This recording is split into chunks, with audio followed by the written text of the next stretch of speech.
Hey guys, আজকে আমি তোমাদের সাথে শেয়ার করব 20 কমন ইংলিশ ফ্রেজেস যেগুলো তোমরা তোমাদের দৈনন্দিন জীবনে কিন্তু ব্যবহার করতে পারবে। প্রতিদিন এই ফ্রেজগুলো তোমরা বলতে পারবে, তাই ভিডিওটা অবশ্যই শেষ অবধি দেখো। তাহলে চলো দেখে নিই কী কী ফ্রেজ রয়েছে। প্রথমেই দেখো গেট ওভার ইট। গেট ওভার ইট মানে ভুলে যাও এটা।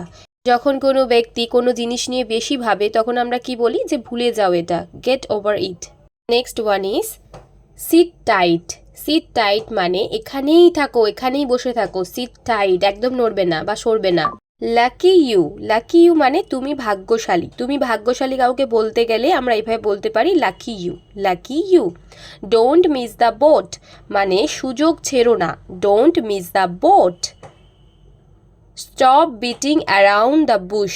Stop beating around the bush মানে কথাকে গোল গোল করে ঘোরানো বন্ধ করো। Take it easy. Take it easy মানে বিশ্রাম করো, শান্তভাবে করো। টেক ইট ইজি, হালকাভাবে নাও। Bring your A game.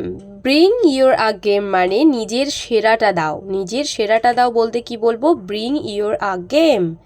Next take your time. Take your time মানে ধীরে সুস্থে করো। Take your time. Don't pass the বাক।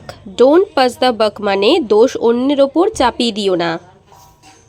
দে are too আপটাইট। They are too আপটাইট মানে তারা খুব কঠোর। তারা খুব কঠোর বলতে কি বলবো, they are too আপটাইট।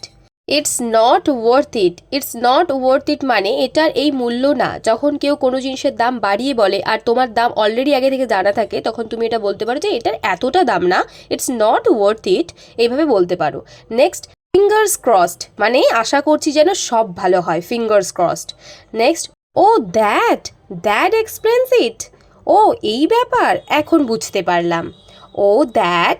That explains it মানে ধরো কোনো ব্যাপার তুমি বুঝতে পারছো না বাট পরক্ষণে সেটা বুঝতে পেরেছো, তখন এইভাবে তুমি এক্সপ্লেন করতে পারো বা বলতে পারো।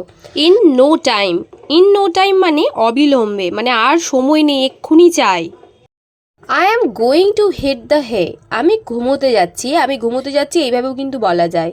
আই অ্যাম এক্সস্টেড মানে আমি ক্লান্ত। আমি ক্লান্ত হলে সাধারণত কি বলে থাকি, আই অ্যাম টায়ার্ড, বাট এখানে তুমি এটাও বলতে পারো আই অ্যাম এক্সস্টেড মানে ভীষণ ক্লান্ত। আর you can say I am beat. I am beat মানেও কিন্তু আমি ক্লান্ত ভীষণ। আই অ্যাম স্টার্ভিং আর I am famished. I am starving, I am famished মানে কি আমার ভীষণ খিদে পেয়েছে, আমি ভীষণ ক্ষুধার্ত, আমার পেটে ইঁদুর দৌড়াচ্ছে, আমি আর থাকতে পারছি না। তখন ইংলিশে এইভাবে বলতে পারো I am starving or I am famished. পরেরটা দেখো, how about eating out tonight. How about eating out tonight মানে আজকে রাতে বাইরে খেতে যাওয়ার ব্যাপারে তোমার কি মনে হয়। ধরো কাউকে এটা আমরা জিজ্ঞেস করছি যে চলো আজকে বাইরে খেতে যাই, কি মনে হয় তোমার আজকে বাইরে খেতে গেলে কেমন হবে, সেই মুহূর্তে তাকে ইংলিশে এইভাবে জিজ্ঞেস করতে পারো, how about eating out tonight. How about eating out two night. That's terrible. That's terrible মানে এটা তো ভীষণই খারাপ হয়েছে। মানে ধরো কেউ তোমাকে দুঃসংবাদ জানালো, তখন তুমি এইভাবে রিয়্যাক্ট করতে পারো, দ্যাটস টেরিবল।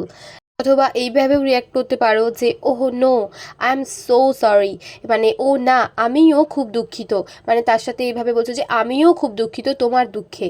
অথবা তোমরা এইভাবেও বলতে পারো যে I am so sorry to hear that. I am so sorry to hear that মানে আমার শুনে ভীষণই দুঃখ হলো। বুঝতে পেরেছো? Alright guys, that's all for today. এই ছিল আজকের ভিডিও। আশা করছি আজকের ভিডিও তোমাদের ভালো লেগেছে। ভালো লাগলে অবশ্যই একটা লাইক করো, আর চ্যানেল নতুন হয়ে থাকলে চ্যানেলটা অবশ্যই সাবস্ক্রাইব করে তার পাশে থাকা বেল আইকনটাকে ক্লিক করে অলে প্রেস করে দেখো, যাতে তোমরা আমার একটা ভিডিও না মিস করতে পারো। আর এই ভিডিওটা যদি তোমাদের কাছে খুব হেল্পফুল মনে হয় দেন সবার সাথে শেয়ার করো। তাহলে চলো আজই অবধি, দেখা হচ্ছে নতুন একটা ভিডিওর সাথে। Thanks for watching, be confident, take care, bye for now.